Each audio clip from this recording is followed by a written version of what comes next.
HR today? Is it sustainability, or is it going beyond sustainability? Okay, before that, let me give you a small introduction of what I do, and if the question after that, is it relevant, you can probably reframe the question after that. I work for a biotech startup company, and in this whole space of IT and e-commerce startup, we are one of the refreshing companies that you can look at. We are funded by Manipal Group and Cipla. We've been actually doing this story of product development based on stem cells for the last 8-9 years. So that's the sort of a background that I work for. But you work for the HR... Yeah, so my job essentially, why I'm stating this is, especially a startup, you would not have a very defined role except that you do carry on a core responsibility, which is essentially for me is managing and helping my boss or the company to look at the landscape of people. But other than that, in any startup, you will have to do a multiple role, and which means that I do corporate relations, I do take care of admin, I do take care of various other activities that can help the company grow. So that is my role. What are the best learnings organizations can get from startups, particularly as like yours, which is positioned in a niche, domain such as biotech? I don't know about every other startup, but I can talk about our startup. Is that you can't come with a predetermined mindset. Of course, you do hire specialist experts to be part of the company, but what essentially you will see is that the core differentiator between a successful startup and not so much of a successful startup is, among other capital, among other resources, is the passion and intensity of passion that each and every individual comes with. It is not only a leverage at a leadership level, you have to actually see that passion among all the employees at the same level to make a successful startup happen. Besides all the resources that you essentially talk about. Now, a passion, the intensity of passion, that is something that you often hear everywhere. But if you have to really see what it is, the differentiator essentially comes from whether that idea is actually translating into something successful.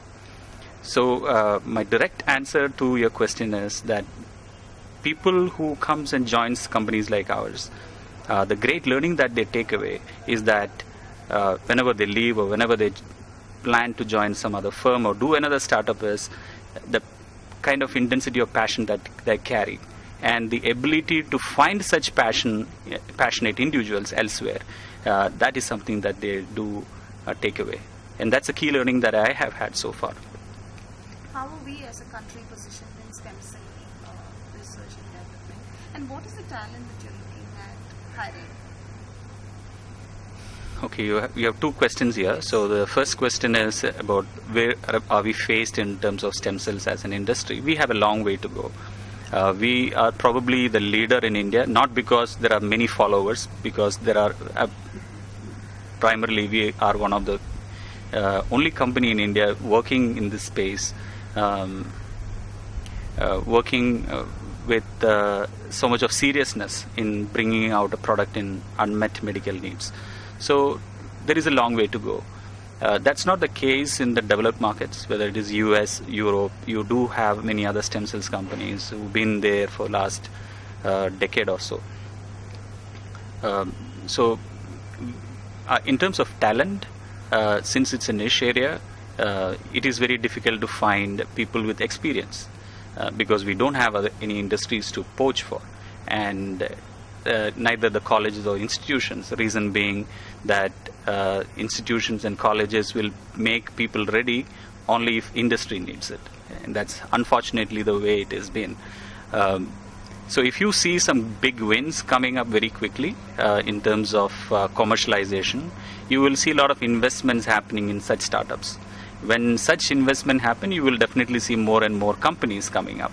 When such more and more companies comes up, you will see more and more institutions to offer graduate and undergraduate courses and postgraduate courses, and hence you will see a lot of human talent and opportunities coming up. But at this point in time, I think it is all excitement right now, and it's more of a promise, and I hope that we are able to come out with the first product. Biotech as an industry, it's how is it going to engage the indigenous talent? That space is changing, and you will see Biocon is one of the companies based out of Bangalore who's been successful, and I think Karnataka especially and Hyderabad, these two locations, has the maximum concentration of biotech companies. Almost 60% of the biotech companies of India are actually based in these two states, in these two cities. So the things are changing, and I guess it is all about, if you look back, the strength of innovation and the strength of science, and hence this talent that will enable this to happen. And biotechnology, if you understand it, it's currently it's more of a biosimilars, meaning that you have a molecule elsewhere innovated and patented, and then you try to replicate that. That's how it happens. A country will grow when pure innovation happens, meaning when you have pure molecule invented and then you bring out with a product. And that is a space that Stempeutics is working right now. And when such things happen, you will see there is a lot of credibility for our products and credibility for our country. And that will eventually happen.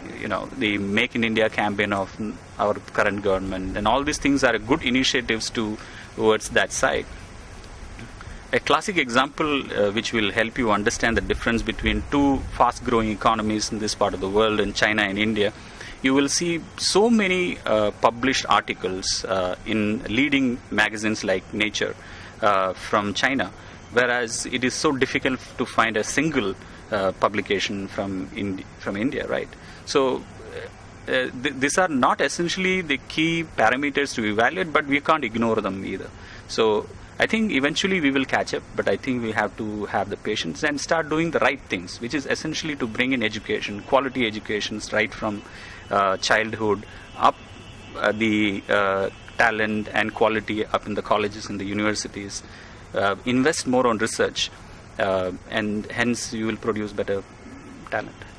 What is the foreseeable milestone for your company in India? Oh, to launch the product. I think we are still in our R&D stage. We still have not been cash positive. No, it's okay. We are still not cash positive. So our first goal is to launch the product, and that will itself be a blockbuster.